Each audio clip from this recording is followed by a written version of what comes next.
Before there was time, before there was anything, there was nothing. And before there was nothing, there were monsters.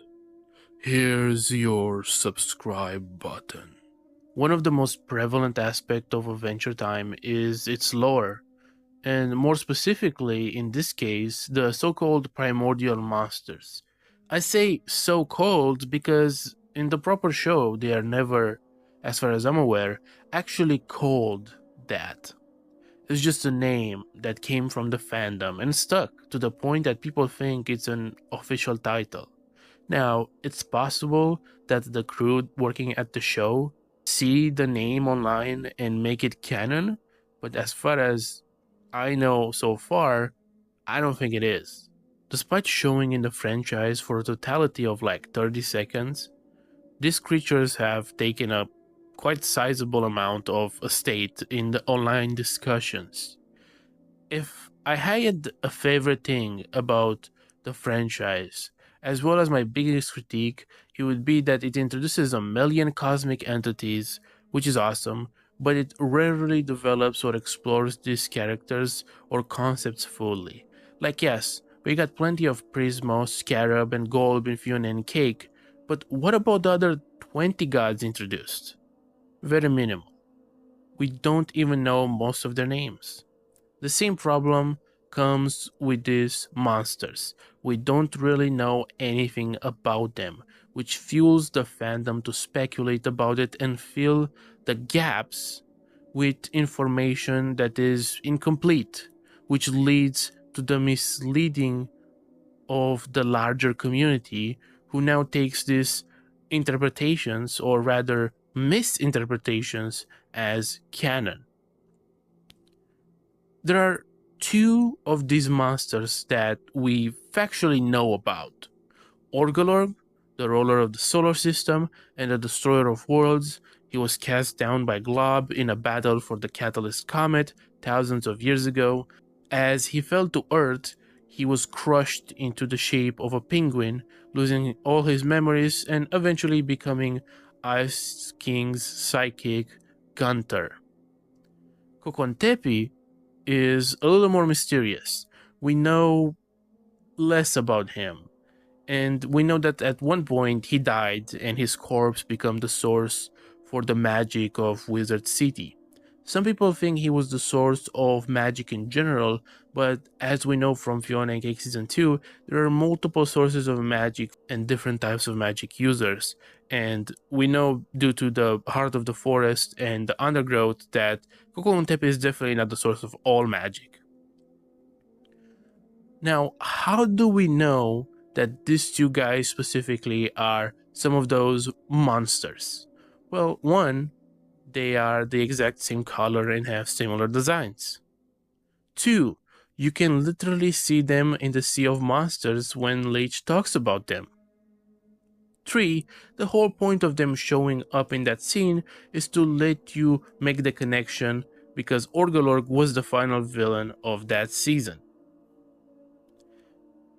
So now that we established who are those primordial monsters before time, or at least two of the characters that are confirmed to be it, what are some of the characters that people ask about it and have a headcanon about being the same species as those monsters?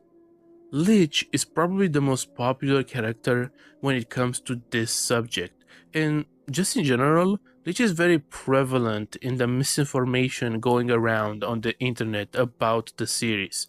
Unless something is straight up from the show itself, everything about the Lich is some sort of headcanon, misunderstanding, or misrepresentation that is spread around with no scrutiny. Even stuff coming out of the show is not immune to this kind of thing. It's kind of fascinating. He built this aura about him where people assume he's more powerful than he is, or he can do things that he can't, or assume lore about him that is not actually presented in the show. One of those being that he's part of this species of monsters and he was there with them. But what is the evidence for that? Well, It essentially starts and ends with the scene at the very start of the video. The fact that Lich told the King of Wu about them and showed a vision was enough for people to assume that he's one of them and run wild with that assumption to the point where the fandom, maybe like 60% or more of it, believes that it's probably true. That assumption has a few problems. One, the very foundation of this theory is figuratively made of a stack of cards. Knowing about something doesn't make you it. Martin, for example, knew about Orgolorg, and the wizards in Wizard City knew about Kokontepi. That doesn't imply they are part of the same species. Lich also knows about golb. It doesn't mean necessarily anything that he knows about something. Yes, he also gave the King of Wu a vision of what was happening back then, but again, that doesn't mean anything. It's possible that Lich has fought one of those monsters before and took control of its mind, or something along those lines. He doesn't need to actually have been there and been one of them to have some sort of visual information about it. It's just an assumption. Two, he doesn't resemble them in any way, shape, or form. Whenever we encounter those creatures, they were very evidently, stylistically, as well as their color wise, similar to each other, and also already shown in this specific scene. Lich is not really in the same pattern of design, and he's not yellow at all, which is made for you to identify those characters as being primordial monsters. 3. We know how Lich started, and it wasn't before time, but as a catalyst comet. More specifically, his previous incarnation is the meteor that killed the dinosaurs, and then the mutagenic bomb that killed humanity, which eventually became the Lich. At no point do we get the impression that he was anything else, and we know from Finn that the comet itself is the first incarnation in the reincarnation cycle, or the reincarnation chain, so it would make no sense for Lich to be reincarnated from a primordial monster into the comet, when the comet is the one that brings those incarnations into the world. Golb, just like the Lich, has nothing that actually connects him to those monsters. He doesn't look like them, doesn't really behave like them, and quite frankly is way more powerful than them. The only reason he's mentioned as a potential candidate is because he's ancient and does seem to live somewhere outside of the multiverse, outside of space and time, which is similar to them because they existed before the space and time. But I mean, so does Prisma or Orbo, and I don't believe anyone actually believes these guys are like Orgalorg. Again, they're way more powerful and they look nothing alike or behave nothing alike. Finn's case is literally only due to this guy here looking vaguely like him, but that's like pretty dumb. I'm sorry. That's just not really anything that I can use as evidence to prove or debunk anything. Also, Finn, like the Lich, is a catalyst comet, specifically the one that hit Earth only 1,000 years before the start of Adventure Time. He isn't even as old as Gunter, let alone Orgalorg. Jake and his dad actually have a better case than most, if we're being honest. One, they seem to be some sort of ancient cosmic species. Two, they share some sort of shape-shifting powers. And three, Jake is literally the same color as these guys. But unfortunately, the problem with that is that, for one, Jake's appearance actually comes from Joshua. He naturally doesn't look yellow. He's actually blue. Both him and his father are naturally blue, which is not in line with the monsters. Second of all, sharing an ability as wildly vague and diverse as shapeshifting doesn't actually mean a lot in the series. Lots of characters can change their form to several degrees. Third of all, Even though Warren is some sort of ancient alien cosmic thing, he's at no point treated with the world-ending importance Orgolorg or Kokontepi are, nor is his scheme with taking the stretchiness from his children in any way consistent with what we've seen from the actual monsters and the way their powers work. At the end of the day, this whole thing boils down to Jake is a similar color to those guys, except his actual natural color is blue. So the theory doesn't even make sense in that way, really.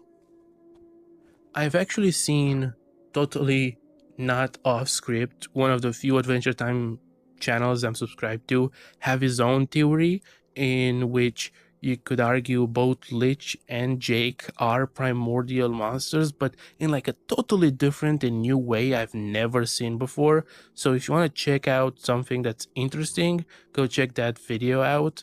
The one thing I would say is probably just skip to like halfway through it, because the first half is just recaps, and no offense to him, but like, you know, I could just watch the show. Like if you're a veteran or whatever in Adventure Time, you know what's going on in those episodes, so you don't actually need the recap. But the core theory of him is actually very interesting. Not that I agree with it necessarily, but it's still a very cool thing that I never thought about. The only character that I can understand being put into this category, and I can understand the misunderstanding behind it, is Hunson Abadeer. Obviously, he isn't yellow, orangish, but he vaguely resembles some of them in his like weird monster form. And perhaps the biggest piece of evidence is his backstory that he gives in the Adventure Time encyclopedia, whatever. Also, my cat is meowing, so if you hear that, I'm sorry, but I can't do anything about it. He talks about how he doesn't even know his own backstory, as he's so old he cannot remember that far back. His earliest memory is him on a mountain eating a ham sandwich in a sea of nothingness. As is in nature for Hunson, he talks about how this was before actual things came into existence, yet he's on a mountain eating a sandwich, so even his testimony is up to debate. How have things not come into existence when there's mountains? The style of writing in this book is also the style of writing in the Enchiridion, when stuff is on purpose contradictory because that's the nature of existence, or something like that, whatever. So his testimony is up to debate. However, he does say twice that he came from nothingness, which the interpretation here would be that he's talking about the nothingness that came before time, which precedes the Sea of Monsters. The problem with people inferring that he is a primordial monster off of that is that, one, we don't know exactly what he means by nothingness. It could be just him being in space, or maybe he's in the period of time before time existed, if that makes any sense. Two, the real problem here is that he would have spawned at most after the other monsters anyway, as the nothingness came after them.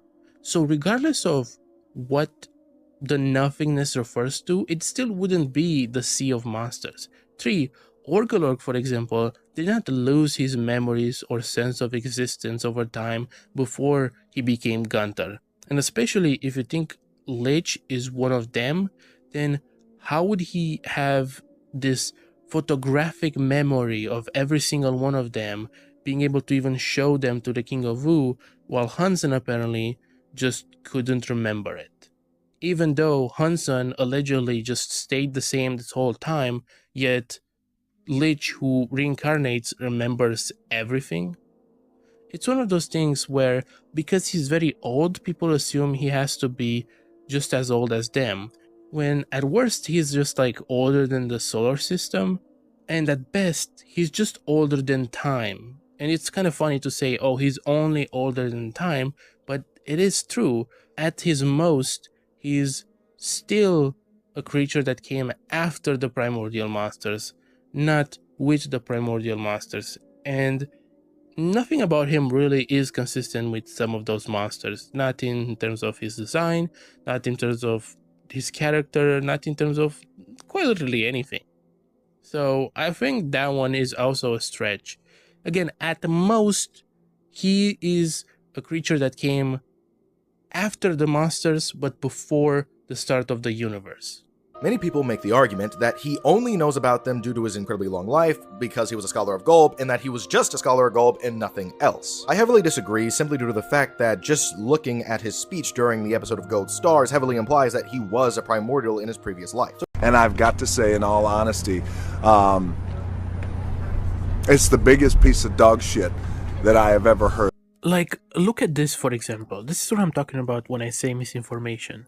This dude, Local Weirdo, is one of those kind of channels that hasn't actually read comics or read the Enchiridion or the Encyclopedia or anything like that. He literally just gets his information off of other people of the internet.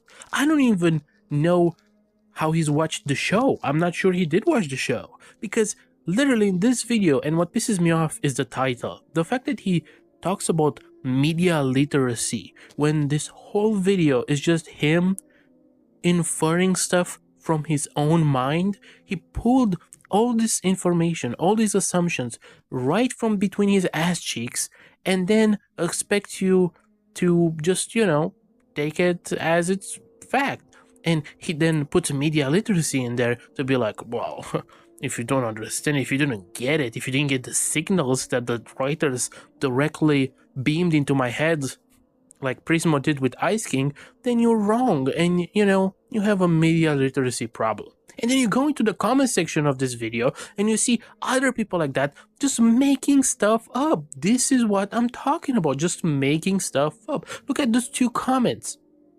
Look at those comments. Some dude just made up a scenario where the Lich killed all the monsters, and this is how the universe started afterwards, because he killed all those monsters. That's how he knows about them. And this other dude below him continues on the fanfic, on the headcanon made in their own head about it. It's like diabolical. Mind you, none of this is in the series. It's just something they made up.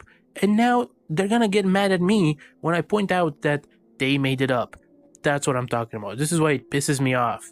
Because people just say stuff and then people think it's canon because someone said it, even though there's no evidence for it. It's very frustrating. Question. How can you watch a scene like this and not assume, or at the very least even think, that he has a direct tie to the primordials themselves? This scene confirms basically everything. He understands who the primordials are. He knows the primordials. He's seen the primordials. And on top of that, the active message being sent across was that he was one of them, with him rising above the sea of monsters as one of the most intimidating creatures there. And I understand he was never flat out stated to be.